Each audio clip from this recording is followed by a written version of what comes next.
Konsep dasar penganggaran sektor publik. Anggaran merupakan proses pada telaah dokumen perencanaan keuangan untuk masa yang akan datang yang secara umum mencakup jangka waktu 1 tahun dan diakui dalam satuan unit moneter. Penganggaran merupakan proses penyusunan rencana keuangan organisasi yang dilakukan dengan menyusun rencana kerja dalam jangka waktu tertentu yang umumnya selama 1 tahun dan dinyatakan dalam satuan moneter. Pentingnya penganggaran karena merupakan bagian dari proses perencanaan organisasi yang secara umum meliputi perencanaan strategi, penyusunan program, dan penyusunan anggaran. Jadi, dalam penyusunan anggaran perlu mengacu pada program dan dalam penyusunan program perlu mengacu pada perencanaan strategi. Anggaran difungsikan sebagai alat pengendalian setiap rencana kegiatan, alat komunikasi antar unit kerja, alat penilaian kinerja agar anggaran itu efisien dan efektif, dan alat pemotivasi untuk pengelolaan sumber daya keuangan. Karakteristik anggaran memuat serangkaian rencana keuangan yang diproyeksikan di masa mendatang berkaitan dengan pendapatan, belanja, pembiayaan yang dinyatakan dalam satuan unit moneter dengan periode tertentu umumnya 1 tahun. Jenis anggaran.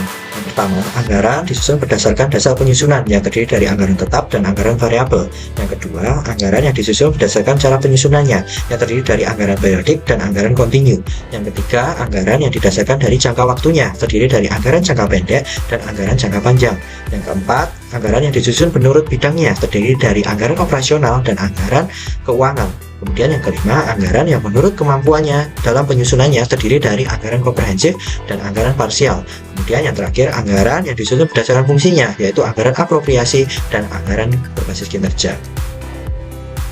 Siklus penganggaran. Pertama, tahap persiapan. Tahapan ini dilakukan untuk menetapkan rencana organisasi, tujuan kebijakan, asumsi yang berkaitan dengan penyusunan anggaran. Yang kedua, tahap penyusunan berkaitan dengan penyusunan rencana keuangan terdiri dari rencana pendapatan, belanja, dan pembiayaan. Yang ketiga, tahap pengesahan berkaitan dengan perundingan dan pengolahan komponen anggaran. Yang keempat, terkait tahapan implementasi dan pertanggungjawaban berkaitan dengan pelaksanaan kegiatan berdasarkan anggaran yang terrealisasi dengan menyusun laporan realisasi. Kemudian yang terakhir, terkait tahapan pengawasan dan evaluasi, yaitu penilaian terhadap pelaksanaan anggaran untuk memastikan bahwa tujuan organisasi tercapai. Politik anggaran yang pertama berkaitan dengan agenda politik, yaitu agenda oleh pemimpin politik yang mempengaruhi prioritas anggaran. Yang kedua berkaitan dengan partisipasi publik, yaitu keterlibatan masyarakat dalam proses anggaran seperti konsultasi publik dan yang dapat mempengaruhi keputusan anggaran. Dan ketiga berkaitan dengan dinamika kekuasaan, yaitu hubungan eksekutif dan legislatif dalam bingkai pengaruh pemimpin politik dalam hal kebijakan anggaran. Kemudian keempat berkaitan dengan kondisi ekonomi dan kebijakan fiskal, yaitu penyusunan prioritas anggaran terhadap respon ekonomi, misalnya resesi.